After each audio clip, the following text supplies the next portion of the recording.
হিসাব করে 7.5 কোটি বাঙালির মধ্যে তৎকালীন আমরা কত পার্সেন্ট মুক্তিযোদ্ধা? 0.5%, এর বেশি না। 0.5% লোকের জন্য 30% কোটা নির্ধারিত করবে। আমরা যখন যুদ্ধে করছিলাম, মাকে কি বলছিলাম যে মা যুদ্ধে গেলে আমি ভাতা পাবো? আমি কি মাকে বলছিলাম মা আমি যুদ্ধে গেলে কিন্তু বড় চাকরি পাবো? নাকি আমাদের একটা লক্ষ্য, এটা আদর্শ, এটা দেশ তৈরি করবো, তার জন্য কিছু। এখন আমাদেরকে সবাই ঘুষ দিতেছে, সবাই সম্মান দেওয়ার ঘুষ দেয়।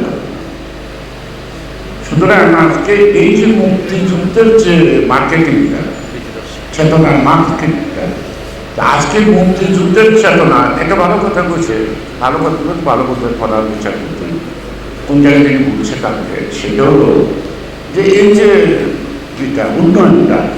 উন্নয়নটা কিসে? চোরাবালিতে আটকে গেছে দুর্নীতি। ফাইন, অর্থাৎ দুর্নীতিটা এত আকর্ষণীয়, জনগণের পকেট খালি করে ফেলছে, জিনিসপত্র কেনার সুযোগ নাই, তার দৈনন্দিন জীবন চলে না। আজকে সাবসিডির নামে জনগণের পকেট থেকে এই যে বিদ্যুৎ ডিপার্টমেন্ট থেকে যে লুটটা হচ্ছে, সেই লুটটা রিকভারি করার চেষ্টা করা হচ্ছে, তাই না? তো সে কারণে হলো যে আমি কোনো দেশের পক্ষে না, শুধু বাংলাদেশ বিরুদ্ধে। আমি আমার দাবির কথা বলবো, আমার পক্ষের কথা বলবো, আমার অধিকারের কথা বলবো। তাদের প্রতিনিধি থেকে আরম্ভ করে কোন দেশ খুশি হলো না খুশি হলো, এটা তো আমার বিবেচনার বিষয়। আর আরেকটা জিনিস স্ট্রং থিওরি দেয় তারা সবসময়, যে ট্রানজিট হলো একটি দেশ থেকে আরেকটি দেশের মাঝখানে একটি দেশ ব্যবহার করে, তাকে বলে ট্রানজিট। ভারত থেকে ভারত যাবে বাংলাদেশের উপর দিয়ে, এটা ট্রানজিট না, এটার নাম হলো করিডোর। অ্যান্ড করিডোরেরও একটা সিস্টেম থাকতে পারে, আমরা দিতে পারতাম।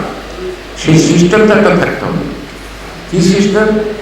যে তাদের 7 সিস্টারের পণ্য নেই, ভালো, যেদিন তাই ইন করবে তার 2 কিলোমিটারের মধ্যে আমার দেশে যদি বড় একটা টার্মিনাল থাকে, যেখানে গোডাউনে না তারা মামলা লাগবে, এখান থেকে আমাদের গাড়িটা তাদের টার্মিনালে পৌঁছে দেবে।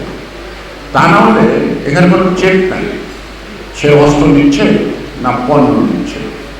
একটা হিসাব করে দেখা গেছে যে পশ্চিমাঞ্চল থেকে যে পণ্য উৎপাদিত হয়, সেই পণ্য তাদের পূর্বাঞ্চলের 7 সিস্টারের নিচে যে গাড়ি ভাড়া করে, তাদের পণ্যের সে দাম বেশি করে। এটা কিন্তু বাণিজ্যিকভাবে তারা লাভবান না। তাহলে কেন করতেছে?